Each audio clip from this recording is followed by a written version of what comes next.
Добро вечер, вие слушате Радио Канал 103. Ова е емисијата Дансе Макабре, која што официјално започнува со својата 12-та сезона на Канал 103. Односно, 12 години екзистира Дансе Макабре на брановите, кога активно, кога пасивно, меѓутоа сепак емисијата обстојува толку време и во текот на една сезона барем успевам по 40 на епизоди да ви понудам со најразлична содржина, која што ги опфаќа најчесто темите кои допираат до уметноста, односно до квалитетите кои што ги поседува. И сега најчесто на почетокот на сезоната ја започнала со епизода посветена на прегледот на филмови кои што имав можност да ги погледнам летото, меѓутоа неславно беше завршена минатата сезона со техничките проблеми кои што настанаа во радиото, па затоа не успеав да реализирам една од планираните епизоди, која се надевам дека ќе ја слушнете во текот на оваа сезона. Меѓутоа се случи еден неочекуван настан кој ја шокираше светската јавност, а кај нас помина речиси незабележано, затоа што мене па од друга страна ме мотивираше да ја посветам првата емисија на човекот, кој го сними еден од 10 мои најомилени метал албуми во изборот за албум на годината на Канал 103 за 2017-та. Станува збор за Райли Гейл, односно вокалот на треш метал бендот Power Trip, кој што почина минатата недела, односно на 24 август, на 34 годишна возраст, на најдобар начин ќе дознаете за каков човек станува збор, кога ќе ја слушнете пред се изјавата на новинарот на телевизијата Fox, кој поради тоа што му се допаднале Power Trip, пуштил две нивни песни во етер, без нивна дозвола, што тоа го иритирало бендот, кој поднесува cease and desist и тој водител стапува во контакт со Райли, со кој ниту се знае, ниту се познава, и прават 2,5-часовен разговор по телефон. Райли е екстремен левичар, а новинарот работи во најдесничарската телевизија, која умее да манипулира со вистината низ годините за своите пропагандистички потреби. Меѓутоа, овие двајца успеваат да најдат заеднички јазик и заемни интереси, да ги тргнат различните политички убедувања и да се спријателат. Райли му подарува мајица од бендот на новинарот и на промоцијата на книгата на водителот се појавува Райли со неговата фамилија, со оглед на тоа што и двајцата се од Тексас, и му се наоѓа пред се од помош да ги носи пакетите со книги и да ги подава и разделува книгите на купувачите, односно да му се најде на човек кога му е потребен. Сега,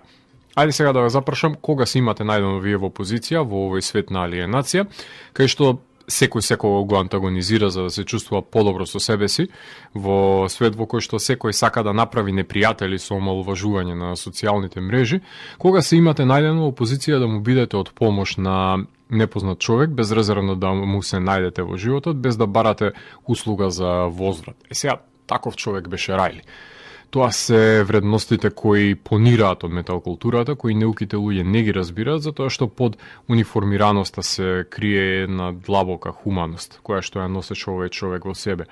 Дансе Макабре е емисија која не дозволува да биде ставена во фолдер и да биде дефинирана само од една инстанца, баш поради тоа што таа е сеопфатна емисија која ги допира мрачните домени на музиката, филмот, книжевноста, стрипот, сликарството и останатите уметнички гранки. Таа не дозволува да биде сведена само на една особина, затоа што луѓето не се инхерентно добри или инхерентно лоши, односно тие се збир на најразлични емоции, ставови, погледи на животот, кои не може да бидат сведени со едно единствено обелешје. Тие што сакаат да ги ограничат луѓето со таа карактеристика се проблемот против кој треба да се противиме и емисијата застанува против нив. Power Trip има песна која е именувана "Ако не ние тогаш кој", посветена на борецот за човековите права Џон Луис, што е слоганот на ова издание на емисијата, и бендот исто така ги поби рамките на класификацијата, затоа што, иако важи за најзначајниот бенд кој се појавил од Тексас по култните Пантера, успеа да ги спои хардкор панкерите и треш металците на исти свирки, докажувајќи дека категоризациите се излични поделби, наменети од музичката индустрија, па затоа бендот одеше на турнеи и со панк бендови и со дед метал бендови, демонстрирајќи дека рок-н-рол културата не смее да воспостави бариери помеѓу своите слушатели, затоа што се бори против тие бариери. Музиката на бендот е насочена против моралната корупција на тој 1% на богаташи, а со помош на стилските фигури се употребува насилството против узурпаторите на населението. Целта на емисијата нема да биде да се мистифицира неговиот лик или да се преувеличи неговиот удел на музичката сцена, туку да ви ги пренесам идеалите во кои веруваше Гейл и посакуваше да го погледне светот во подобро издание од тоа во кое што тој го напушти. Затоа ни остави аманет да се потрудиме да го направиме светот да биде подобро место за живење. Ова се само неколку од поводите зошто ќе ви говорам во емисијата за мојот врсник, кој прерано го загуби животот. На почетокот на емисијата можевме да ги слушнеме пред се композициите Soul Sacrifice и Executioner's Text, односно Swing of the Axe, двете композиции кои што го отвараат нивното ремек дело од Nightmare Logic, а во продолжение ќе ја слушнеме Hornet's Nest, за жал последната песна која што ја отпеа Гейл во овој бенд. Дансе Макабре е емисија во која 12 сезони се зборува за уметност во борба против лицемерието, зависта и користолюбието. Туку уметниците се вистински херои, а не политичарите. Целта на емисијата е да се доближи квалитетната музика до секој слушател и да воспостави диалог помеѓу уметноста и реалноста. Вечерва имаме закажано полноќен тан со смртта по 441 пат. Јас сум Златко Ѓелевски, а ви останете со трансмисијата на Канал 103 до крајот на светот. Вие слушате Радио Канал 103, ова е емисијата Дансе Макабре со своето 441 издание, кое што е посветено на Райли Гейл, односно скорешно починатиот вокал на Power Trip. Именовото на емисијата ќе ви говорам за неговите идеали и достигнувања до сега кои што имаше создадено во текот на неговиот живот. Иако Райли првиот допир со музика го имал во саботните попладниња, додека неговата мајка слушала хитови од Motown, од издавачката куќа на радио, додека го чистела домот. А првото негово CD, кое го купува со джепарлакот, е албумот на истоимениот албум на 311, а потоа ги слуша Strung Out, NoFX и Pennywise, односно калифорниската хардкор панк сцена, а скейтерскиот нарав се надополнува со саундтракот на Tony Hawk Pro Skater и односно PlayStation видео играта, но и ги открива Dirty Rotten Imbeciles и вештината на кросовер стилот помеѓу панк и метал. Тој не ја прави разликата во потелбата на музиката, за него се е ново и свежо како што ја истражува, и допирајќи ја првата импресија од неја, се разбирам. Потоа ги открива Slayer и нивниот Raging Blood, односно слушајќи ги во автомобилот на неговиот повозрасен пријател од училиштето, Джеф Рейнолдс, кој црвениот камион го добива како подарок за неговиот роден ден, фамозниот Slayer мобил, како што го именувале овие пријатели, кои кај што се слушал албумот на репит, додека се возеле тие низ градот и го ширеле Slayer и Raging Blood како да е некаков како да се некакви промотери на самиот албум, за полесно да се навлече на потешката музика која што ја создава Napalm Death, Obituary и Sepultura и пред се Black Metal артистите, благодарение на постариот брат на еден од неговите пријатели, согледувајќи ја мрачната страна на и пред се социополитичката страна на метал културата која што до крајот на неговиот живот ја практикува. Slayer е првиот треш метал бенд кој што го гледал како мал, меѓутоа Municipal Waste е првиот треш бенд кој свесно го поима како загреан фан за оваа музика. Во пето оделение станува прескап саксофонот за свирење во училиштето, па се задржува на свирење во училишниот бенд на Снер Тапанот и благодарение на do it yourself културата на хардкор панк сцената наоѓа начин да го изнесе својот гнев преку вокалот во хардкор панк бенд во кој што членува. Сега израснат е во Далас и завршува на универзитетот во Северен Тексас, а по завршувањето работи канцелариска работа за на 22 години, конкретно во 2008 година, да го оформи бендот Power Trip. Од метал вокалите ги истакнува Џон Тарди од Obituary и Пол Балов од Exodus, како двајца кои што најмногу му влијаеле за да го оформи неговиот препознатлив вокал, меѓутоа тој бил голем љубител на музиката на Mercury, на Джеймс Браун, на Ал Грин,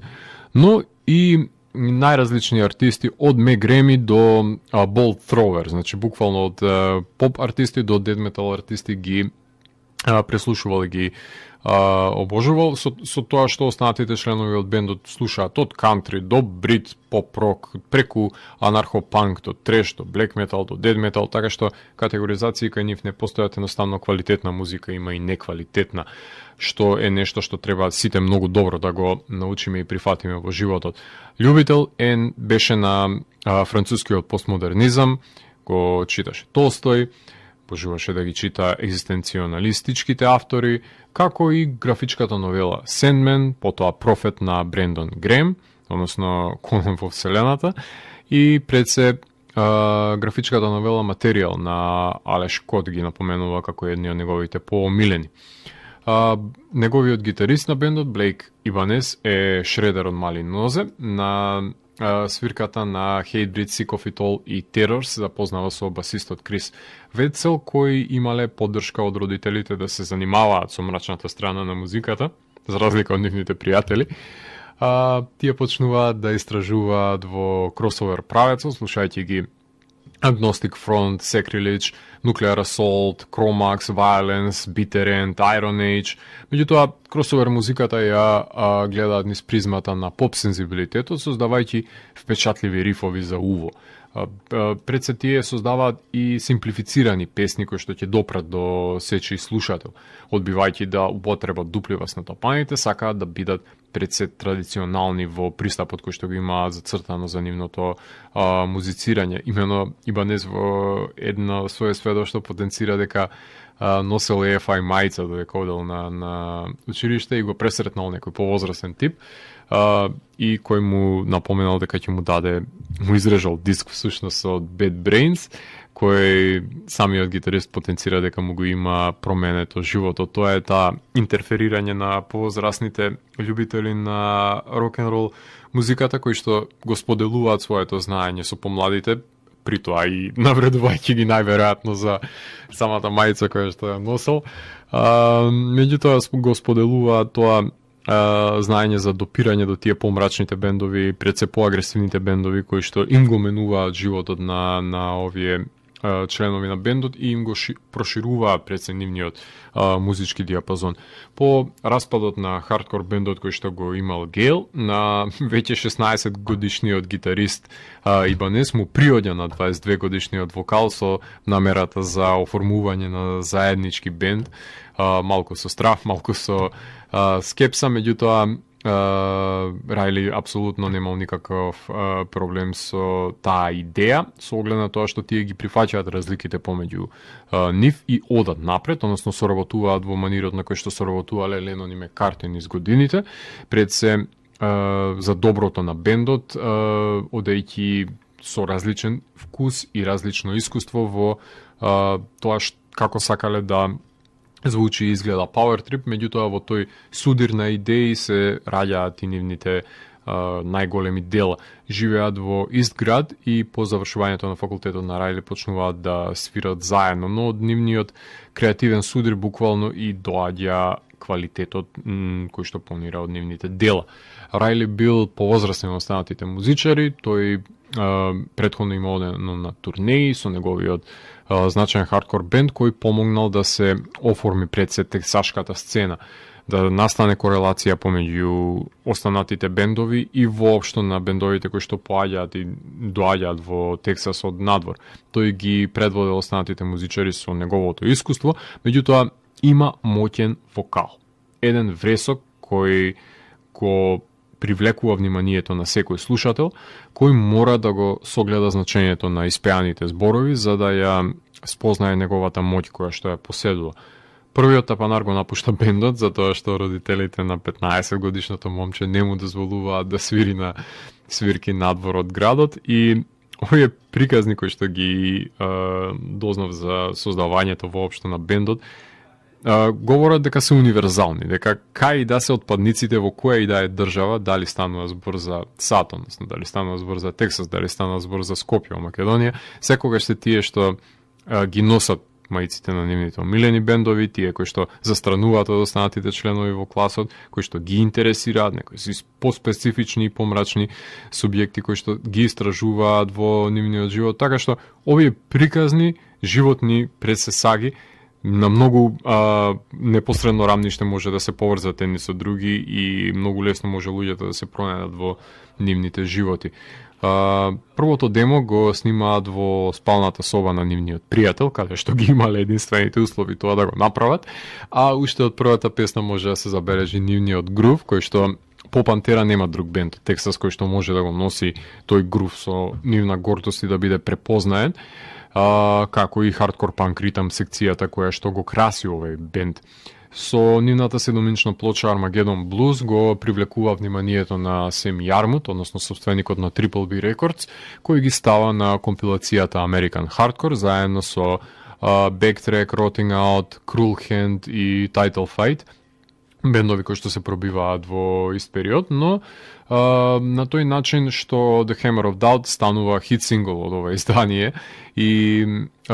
потоа го издаваат Power Trip нивното EP издание со 3 песни од 2011 година, на која се наоѓа и обработката на Brainwave на Prong, што говори за нивниот разноврстен вкус на музика, која се разбира дека звучи подобро од оригиналот од 1991 според мене. Во 2013 го издаваат Manifest Decimation, односно се изнамачиле за снимањето на албумот, потенцира продуцентот Артур Риск, кој го прави албумот да звучи најдобро што може, меѓутоа инспириран од нивната песна на компилацијата, поради призвукот на старите Exodus и Sepultura кој што ги носи овој бенд, што би им се допаднало пред се на хардкор панкерите, не само на трешерите, баш поради агресијата која што ја поседуваат во нивниот звук, тој оди против трендот. Наместо да звучи бендот чисто како што и секој друг се трудел во продукцијата, тој се навраќа на стариот звук, например на Metal Church, и создава валкана продукција која би содржала сурова емоција, онај рок-н-рол пристап на гаражен бенд кој што би го имале рок-н-рол бендовите, тоа го применува, тој гаражниот звук го применува и во овој треш метал бенд, односно кросовер бенд.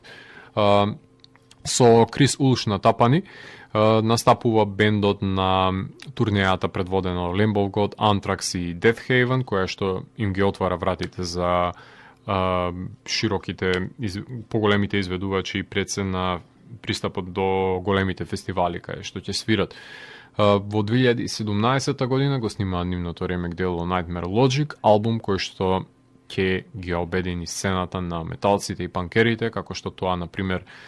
Санаториум го правеле во 90-тите години кај нас, тоа ќе го направи во Америка Power Trip со издавањето на нивното прекрасно дело Nightmare Logic.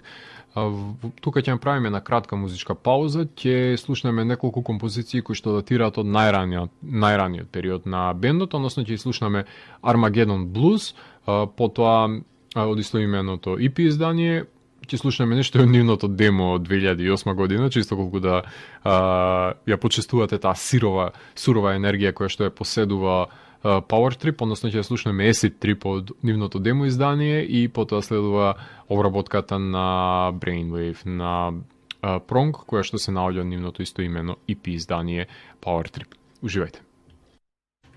Вие слушате Радио Канал 103, ова е 441-то издание на емисијата Dance and Cover, во кое што ви говорам за Райли Гейл, односно починатиот вокал на Power Trip. Имено емисијата е наменета за да се одржи во живот неговиот креативен потенцијал и дух и сето тоа што тој го има направено во текот на неговата кариера, односно сите тие убедувања и мериторни вредности кои што тој ги поседувал и се надевал дека ќе ги шири што е можно подалеку. Тука сме ние да го продолжиме сето тоа што тој го има направено до сега. Имено Райли е горд што се пробива неговиот бенд Power Trip од hardcore punk сцената, затоа што таму нема мамење, нема лажен хајп, туку се цени вредноста на делото на најискрен начин. Пред се што ја добива нивната поддршка на фановите, веќе било полесно за напреднување во неговата кариера. Тој не им љубомори на другите бендови кои што успеале, туку е горд на постаментот кој неговиот бенд го има направено, затоа што се базира на искреност и посветена работа. Тие се во текст со сите други бендови од различните сцени и го почитуваат мислењето на секој нивен фан. Тие го поддржуваат секој што квалитетно се ја работи сопствената работа и надвор од музиката, што е символ за несебичност и неконкурентност што мора да се земе за пример. Тие допреле до луѓе надвор од индустријата, па таков е и случајот со шоферот, еден 50 годишен афроамериканец кој го возел човекот од еден лейбл кој што кога дознал дека е заинтересиран да оди на концерт на Power Trip, шоферот му посочува дека кога работел како бармен, фановите на бендот му потенцирал дека биле добри луѓе кои оставаат добар бакшиш, што говори дека бендот остава позитивен впечаток и на луѓето кои не се нивни фанови, но биле во допир со сето тоа што тие го создавале за себе, па макар и да е овој периферен случај во кој што добриот збор се слуша надалеку. Иако хардкор панк настапите бараат интимен сетинг и блиско со секој фан по свирката, прети по неа, Райли кога настапува пред 800 луѓе во клуб знае дека не може на сите да им посвети внимание, но се труди за време на настапот да создаде експлозивна енергија која ќе ги обедини сите и тоа може пред се да се забележи од мноштвото на стейдж дайвинзи на нивните свирки, од мошпитовите, од шутките кои што ги организираат, од circle питовите, од wall of death, едноставно сите елементи кои што се присутни на хардкор панк свирките може да забележите на неколкуте документирани концерти кои што тие што не можеле да ги присуствуваат можат да ги визуелно да ги перципираат. Райли сака да комуницира со посетителот на свирките како со човечко битие, кој знае дека светот е суров и сака да биде добар еден кон друг и да најде вентил за излевање на фрустрацијата која што ја поседуваат сите луѓе на безбеден начин, што нема да води до тепачки, нема да нанесе штета на себе и на другите, ниту пак да се чува во себе за да стане фрустрацијата отровна за едно битие. Ние сме тие и тие се нас, па затоа нема потреба да се омаловажуваме едни со други, тоа беа неговите животни мота до кој што тој се подпираше и ги промовираше пред се, односно не познаваше уметникот, не ја разликуваше границата помеѓу тоа што представува еден фан и тоа тој што го прави, односно знаеше дека сите се човечки битија со исти проблеми, со исти радости, со исти среќи, со исти болки, со иста болка, со иста тага, така што знаеше дека колку и да се различни човечките битија, толку и се идентични. За пример ќе послужи случајот на стейдж дайверот кој се повредил, па гел ја запира свирката. Членовите на бендот почнале да делат вода на присутните на самата свирка, додека пак членовите од обезбедувањето му помогнале на момчето кое што си има повредено, а гел останал во контакт на Твитер по самата свирка да провери дали е се во ред и дали му треба дополнителна помош која што би на секаков може начин на кој што бендот може да му излезе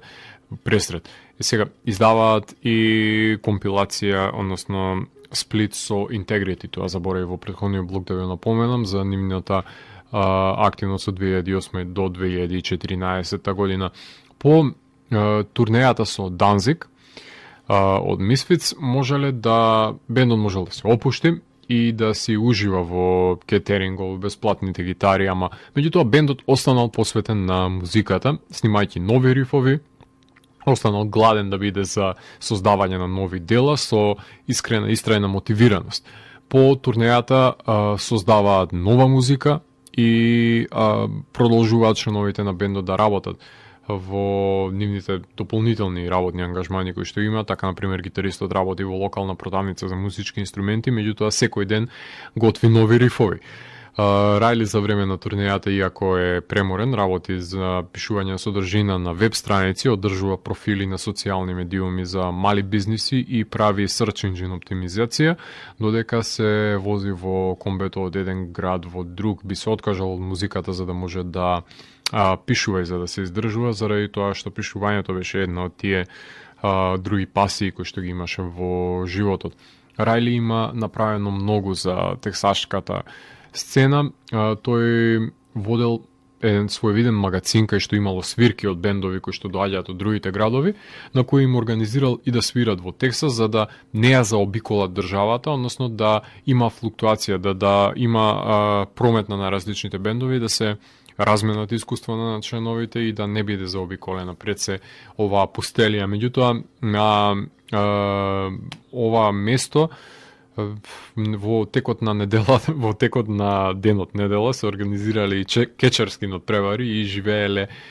буквално сите луѓе во овој напуштен магазин во Далас, обидувајќи се да направат од него еден своевиден комјунити центар со намера да имаат и изложби, да имаат и концерти од хип-хоп, например, сцената. Сега, според Рајли, благодет е да се сретнат фанови на неговиот бенд, кои што се истомисленици, љубители на агресивната музика, и бендот има задолжение, налик бендовите кои што свирале во 2000-тите, кон кои тој, например, се угледувал, да го продолжат пламенот на факелот и да обдара нова генерација на слушатели со големината и значењето на музиката која што тие ја создаваат и воопшто културата која што ја има метал музиката ја содржи во себе. Рајли сакал да биде активист кој ќе ги мотивира луѓето да бидат подобри едни кон други. Тој сака да го направи светот подобро место за живење, да предизвика позитивна промена во него, борејќи се за љубов и обединување, наместо хомофобија, расизам, ксенофобија и религиозна нетолеранција. Меѓутоа, барал начин како да може да пишува за феминизам, антирасизам и права на геј заедницата на позитивен начин. Неговиот алтруизам не запира тука, помагајќи и на ЛГБТ заедницата за загрижување на бездомниците и во борбата за финансиската нееднаквост. Рајли има ритуал да преслушува плейлиста на Motown песните пред настап, од Ал Грин до сол изведувачите, со оглед на тоа што длабоко е поврзан со неговото детство и со неговата мајка и преслушувањето пред се на овие композиции. За да се долови големината на овој човек, земете го случајот на раководниот на социјалните медиуми и мерчендайзот на бендот, Рајан Вилијамс, кој бил еден од неранимајковците на училиште, кој бил избркан од секој дом кај што присуствувал, се навлекува на хероин и додека се бори да се излечи од зависноста, налетува на Рајли, кој му подава рака и му обезбедува место во нивниот автобус и му наоѓа пред се и место за живење, правејќи го постојан член од дружината на Power Trip и спасувајќи му го животот пред се. Затоа знае да се опие и една ноќ кога сите сакале да се приберат, тој се буди во една алкохолизирана состојба, барајќи да продолжи да се забавува и откако девојките му ја испеглале неговата кадрава коса додека спиел, заминал да дивее низ градот и наредниот ден кога се пробудува бендот го бараат по сите можни болници и затвори, откривајќи го конкретниот каде што завршил пијан, кој што не можел ништо да се сети и да го разберат полицајците што им говори таа ноќ, па го оставиле да отспие и да се смири. Рајли на еден од концертите во Њујорк со оглед на неговото дивење на самата бина, каде што го изнесува неговиот револт и неговата фрустрација, се здобивал и неколку пати со повреди на неговата глава или на делови на телото од падовите кои што ги имал. Тие во Power Trip во нивното комбе збираат што е можно повеќе пријатели кога одат на свирки, како што истакнуваат со цел да им биде од една страна понеудобно, меѓутоа да им биде и позабавно на сите кои што се присутни во нивното друштво. Тука може да направиме една кратка музичка пауза и во продолжение да слушнеме композиции кои што се наоѓаат на нивниот одличен деби албум, односно Manifest Decimation. Ќе ја слушнеме насловната тема, потоа ако имаме време се надевам дека ќе може да слушнеме голем дел од ова издание со тоа што би ја слушнали Condition to Death, Cross Breaker ќе ја слушнеме од него и јас би инсистирал да ја слушнеме и Drown, ако не и The Hammer of Doubt. Така што во голем дел ќе слушнеме композиции кои што се наоѓаат на Manifest Decimation и потоа се враќам во етер да ви говорам конкретно за нивните албумски остварувања. Уживајте. Вие слушате Радио Канал 103, ова е емисијата Данс Макабре со 441-то издание, кое што е посветено на починатиот Райли Гейл, односно на фронтменот на кросовер бендот Power Trip, за кој што ви говорам во текот на емисијата, односно во самиот крај сакам да продискутирам за музиката која што имаат создадено, односно покрај Райли во бендот свират и гитаристите Блейк Иванес и Ник Стюарт, како и басистот Крис Вајцел и тапанарот Крис Улш. Првпат бендот го слушнав со помош на нивното прво LP, односно еден мој пријател и ми го посочи овој бенд и на прво слушање ми звучеа на Nuclear Assault одсвирени во денешни услови, ама Nightmare Logic за разлика од него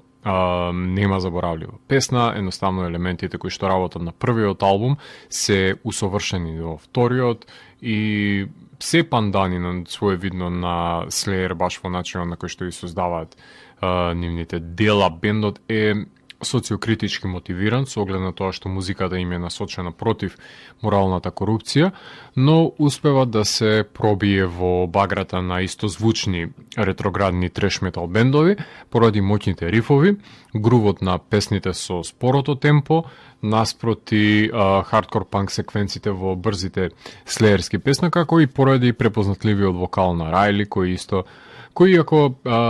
подсетува на старата дед метал школа, конкретно Obituary, темите кои ги обработува и тоа како се модерни и издржани. Райли се бори со лириката против тој 1% на богаташи, грижајќи се тие 99 преостанати проценти да се побунат за наметнатиот статус кво и социјалното перење на мозокот. Да се повлечат тие 1% на улица и да им се одземне привилегијата и моќта, тоа се една од неколкуте тематски одредници кои што ги допира со неговите песни, се разбира со помош на символичното насилство кое што е применето на радикален начин во неговата лирика. Односно, зад сето тоа стои потребата како да се биде подобра личност и да се направи пред се подобар свет со оглед на тоа што има голем број на луѓе кои го узурпираат и ги користат благодетите повеќе, за разлика од сите други на кои што подеднакво толку им припаѓаат благодетите во овој свет. Мракот е употребен како оружје против корумпираните власти, за кои народот мора да се запраша во нивниот легитимитет и самопрогласена авторитарност, наспроти лагите кои што ги продаваат како да се вистини. Хордањето на пари не е вредност и сето тоа знае многу добро Райли да го потенцира во неговата лирика. Вредност е емпатијата и заемната помош. На нив треба да се обрене внимание, а не на поседувањето на што е можно повеќе шарени листови на хартија. Сега, примален е и симплистички е стилот на музицирање, кој што го практикува бендот, со кој ги придоби фановите на старата треш метал школа, а со енергичните настапи ги придоби младите фанови, станувајќи релевантен бенд и покрај тој ретрограден звук кој што го практикуваат. Моќта на рифот и моќта на лириката се неоспорни. Со секој албум Райли се преиспитува себе си и светот наоколу во потрага по правилниот избор за справување со предизвиците кои што ги создава животот, барајќи здрав начин за меѓусебно соочување и пред се потрага по себе си во светот. Кармата за него постои, затоа што ентропијата владее во универзумот и мора тој да биде избалансиран. Рацете да му се позлата на италијанскиот сликар од Неапол, Паоло Гирарди, металецот кој не се плаши да создаде ренесансни дела кои вклучуваат литаниите на сатаната и црквите на глувците, кога работи за француските black metal артисти, а за Power Trip најпрвен ги прикажува човечките војни со распарчување на телата на првиот албум, со социокритиката која е блиска до Napalm Death, со воената артилерија, реките од крв, убиствата во име на религијата, односно апокалиптичните висии, кои што можат да се забележат на нивниот прв албум, на неговиот обвивка, за на вториот албум да забележиме постапокалипса и свет на руини, кога ги ставиме еден до друг, како што тоа го направив на колажот кој ви е достапен на социјалните медиуми, каде што го објавив. Manifest Destination, тоа е албумот кој што можевме да слушнеме претходниот музички блок, издаден за Southern Lord од 2013 година, 8 песни со време трајање 35 минути, снимен на различни локации, заради тоа што Райли се повредил на настап и снима од Тексас, работени се со друг продуцент вокалите, додека другите инструменти ги снима Риск. Меѓутоа се потрудиле песните да се избалансирани во самиот микс, тука доаѓа и неговата умешност, а како што напоменав, омотот е работен од маестралниот Паоло Гирарди. Насловната тема Manifest Decimation говори за газењето на чизмата на узурпаторот, кој го чува народот да биде покорен во строј. Во Heretics Fork се пее за убиствата во име на религијата, за пробудување на вратот на тој што ја прозборил вистината, затоа што се посакува веднењето на главата, која што нели сабја не ја сечи. Во Condition to Death се говори за поразувањето на мозокот, кое го соборува телото како чин на контрола, кој што започнува со таа прекрасна чинела која е асоцира на Slayer. Murderous Row пее за апетитот за убивање, односно за примитивната агресија која што е обликувана во железната тупаница во свет во кој човекот се порамнува со машината. Во Crossbreaker сме сведоци на песна за воинот кој се ослободува од болката и говори за свет под плитката, под плиткото страдање. Во Drown се пее за олтарот на овчарот кој не ги заслужува овците, кај што се шири љубомора и завист за нивно контролирање, за да дојдеме до насловната Power Trip, во која што бендот пее дека обединати ќе живеат, но нема да бидат владеени од никого, додека се слободни, ќе живеат и легално и нивните лаги ќе ги поматат туѓите мозоци, за кои што не треба да се подклекне. Меѓутоа, тоа нема да се случи со мозокот на Райли, како што потенцира. И на крај The Hammer of Doubt говори за тие што мислат дека се подобри од другите, кои ја дигнале главата над останатите, и затоа служи бендот за подигнување самодовербата, да им ја преточи во срам, која што тие ја имаат, затоа што залудна е потрагата по апсолутот на самопрогласените авторитети кои што се подигнуваат над другите. Значи, симнувањето на тој 1% постојано се потенцира во лириката на Райли. Во Nightmare Logic, издаден за 2017 година за Southern Lord, започнува со композицијата Soul Sacrifice, песна која што можевме да ја слушнеме и песна во која поради казна за прерано зборување, ликот стои на вратот, песна за мислењето пред да се отвори устата и да поверува еден човек, потребно е да се истражи и да се размисли, да се направи жртва на душата со тоа што се троши човекот за погрешно верување и не е жртва само за својата работа, туку подглабоко е значењето на оваа тема, односно за размислувањето пред да се изусти одреден збор и размислувањето пред да се вложи воопшто труд во нечија идеологија или во нечија религија или во сето тоа што може би било погрешно да се застане зад него доколку не се има убеденост. Во Executioner's Text, односно Swing of the Axe, е песна за екзекуторот на привилегираните и тој нели треба да се плати за тоа што ги обезглавува.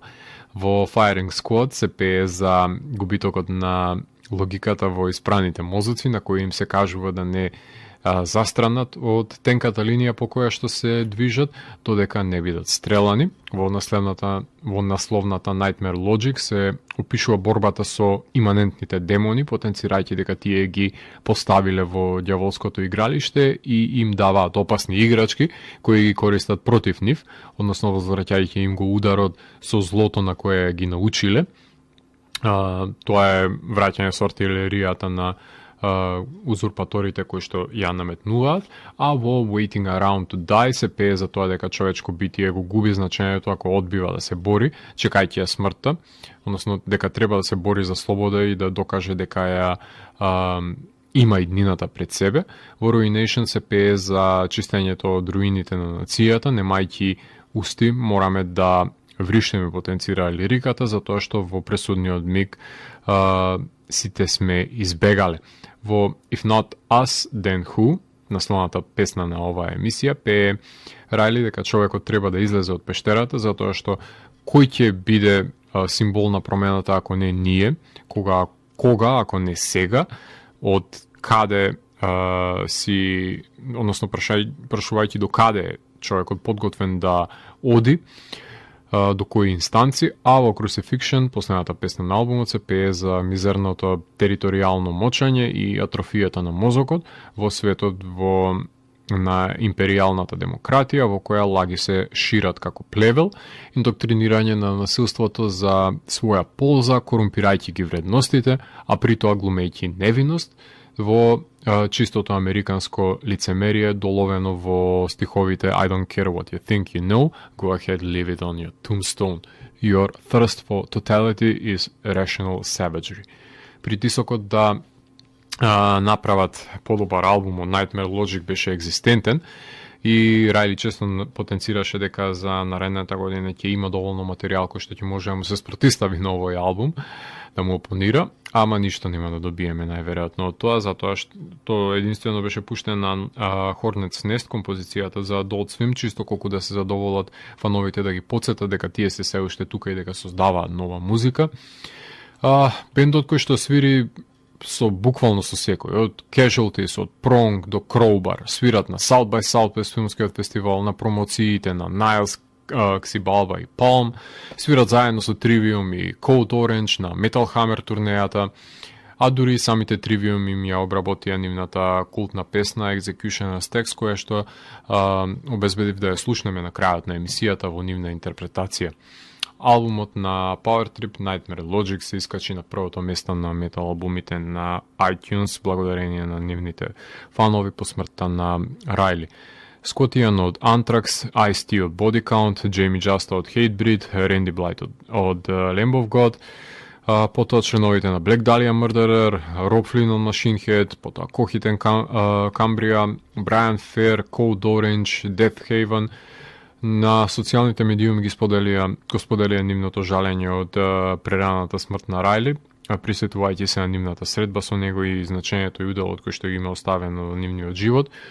Само Trivium ја обработија Execution as Text како трибют на бендот, што сметам дека треба да го направат и останатите бендови кои што ви ги напоменав според мене, доколку навистина им значел Рајли во нивниот живот. Не е тоа одраз дека навистина го имал тој удел кој што тие окажуваат,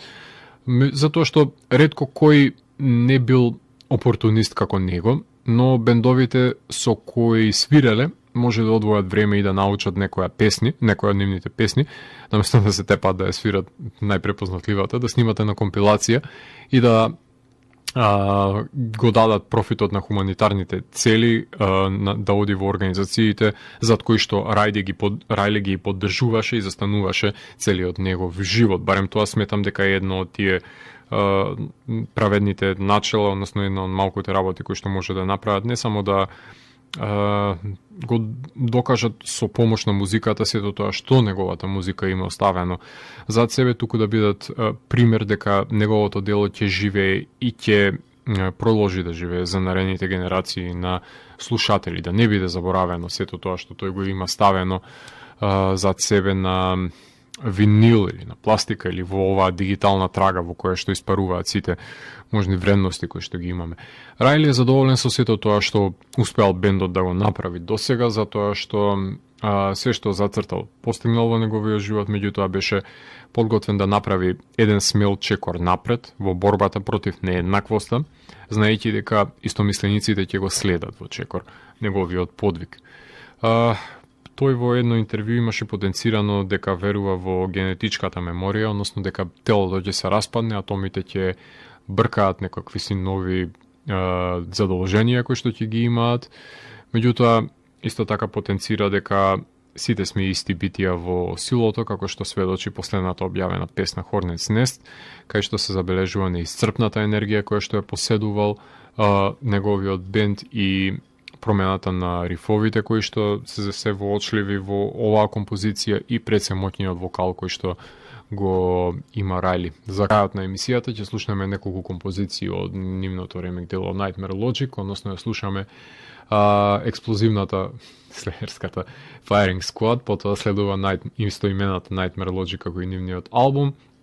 и ако имаме време ќе слушнеме If Not Us Then Who и Crucifixion, и на крај да не заборавам ќе слушнеме композицијата Executioner's Text во изведба на Trivium од нивниот скорешен сет на The Deepest Cuts, односно песни кои што ретко ги свират или воопшто не ги свират, меѓутоа најдоа време во овој нивен сет да споделат нивна почит, да ја симнат капата за големото дело кое што го има оставено за себе Рајли, заради тоа што тие од еден дан турнеа со нив конкретно делеа не само простор во нивниот автобус, туку и животни погледи, искуства и пред се идеологија која што застана зад неа самиот Рајли, и на нас останува да продолжиме да ги практикуваме овие здрави и издржани вредности кои што тој ни ги сосредоточи во неговата музика. Јас сум Завко Ѓелески, го затворам 441-иот гримуар на Дансе Макабре и го враќам на полицата, кај што се кријат останатите тајни на универзумот. До наредното издание на Дансе Макабре, слушајте ги Power Trip, и ако не реагирате вие против злото, тогаш кој ќе реагира?